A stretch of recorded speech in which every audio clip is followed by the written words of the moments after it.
What was the Stanford study on benefits of awe? So yeah, this is one of those examples of like science validating something we know intuitively.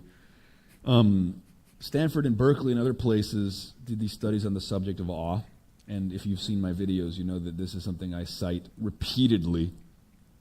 But basically, awe is an experience described as one of such perceptual vastness, right? Such perceptual expansion that the mental models of the world that you usually rely upon to categorize things as happening to you, it's the been there's and done that's of the adult mind. It's like, oh yeah, that's a light. Oh yeah, that's a person. Oh, yeah, I've seen those kinds of shirts before. Oh yeah, it's just another sunset, right?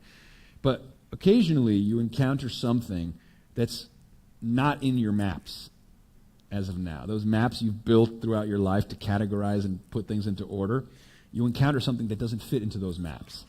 And it can be something that's genuinely outside those maps, or you can be in an altered state of consciousness that makes you see something that was already in the maps, but you're seeing it from a vastly different vantage point. Either or. Yep. But the point is that during those experiences, you have to now accommodate yourself, enter into a new relationship with this thing. And in that act, right, he calls it the dialectical pattern of reconcilable estrangement. This is David Lenson. Google it. But it's creating, the experience offers a distance between this thing and you, and then your new relationship with it closes that distance. And that act we experience subjectively as awe. This particular rhapsody, this awe-inspiring, paralyzing, opiated adjacency where you're cracked open and the light gets in, like Leonard Cohen says, right? Like these moments of awe, I mean, they're awesome, right? Duh. But they're not just pleasurable in that moment, but like I said before, they heal us, because after the fact, the studies found, people report increased feelings of well-being, increased feelings of compassion, increased feelings of creativity, those three. Oh, and the experience acts as an anti-inflammatory. So it has all these markers in your body that essentially it's good for you. So awe will bring us closer together as civilization. Well, awe is everything, bro. Like the people these studies about awe were in Berkeley and Stanford, but then the studies that are coming out now, treating people with PTSD, anxiety, and depression with psychedelics, the stuff from Johns Hopkins University and the Imperial College of London that Michael Pollan wrote about in his new book. These studies say that the healing takes place only when people experience a mystical experience while under these molecules. And if you look at the hallmarks, if you fill the questionnaire, the William James questionnaire of a mystical experience, all of the attributes mimic or mirror the experience of awe that I was just talking about before. A feeling of the sacred, a feeling of communion with the cosmos, a feelings of infinite connection with other human beings, a feeling of well-being, a feeling of noetic truth, of ultimate reality being revealed, right? So mystical experiences mediated by psychedelics, treating people who are sick from depression and anxiety with treatment resistance, right? The more mystical the experience, the more they report the healing weeks and months afterwards. Same with people who experience awe. That doesn't necessarily have to be mediated by psychedelics. It can be the birth of a child. It can be seeing the Grand Canyon for the first time. It can be making love to somebody new. It can be traveling. Yep. But the whole point is that we need to pay more attention to what happens to us that is so healing during these moments that are so, economically non-useful. Yeah. Right? Because... Right? You get obsessed with that flower. It's not bringing you $1,000. No.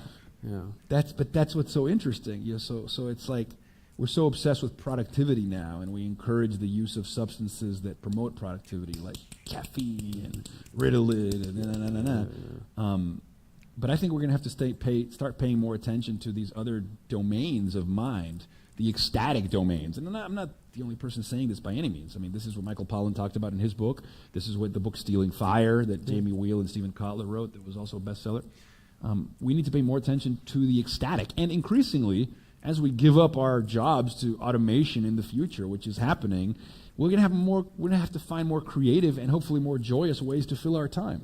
Is it better to find the ecstatic in things that are not necessarily mundane? So rather than finding ecstatic moments in the mundane? Can we craft things that are not yet discovered by humans and that be our ecstasy? Is there one that's better than the other? I mean, for me, the ultimate one would be something like the end of the movie Contact. Yeah.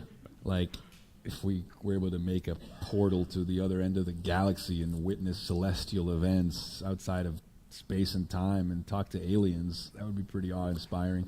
One of my favorite lines about that movie is precisely when she says they should have sent a poet. They Should have sent a poet. Yeah. You know? Yeah. Carl Sagan, man. Yeah. But yeah, man, I mean, that's what we need to start doing that. Like, journeys without and journeys within, right? Let's go explore the solar system, and let's like create virtual reality engines in combination with new entheogenic molecules and explore the inner solar system too.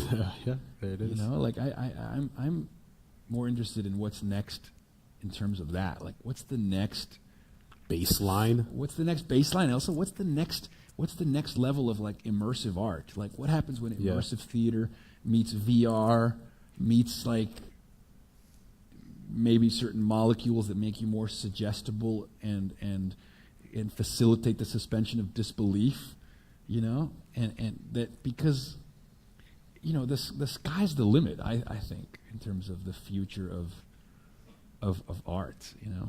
So within this art, 500 years ago, we saw Michelangelo take years to sculpt the Statue of David, years to make the Sistine Chapel. 500 years later, we are so heavily addicted to instant gratification. Are we gonna? How do you see us transcending that? You're talking about the consequences of increasingly limited attention spans because we're always getting hit with like the next dopamine hit on the top of our social media feed. We used to spend years making one piece of art, and what? Well, he did.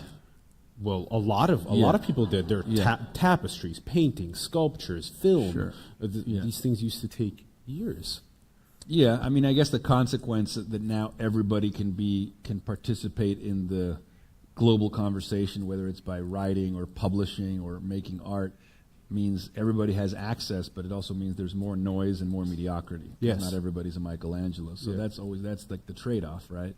Everybody has a voice, but a lot of like non-interesting voices crowd your feed so that you barely ever see anything magnificent anymore.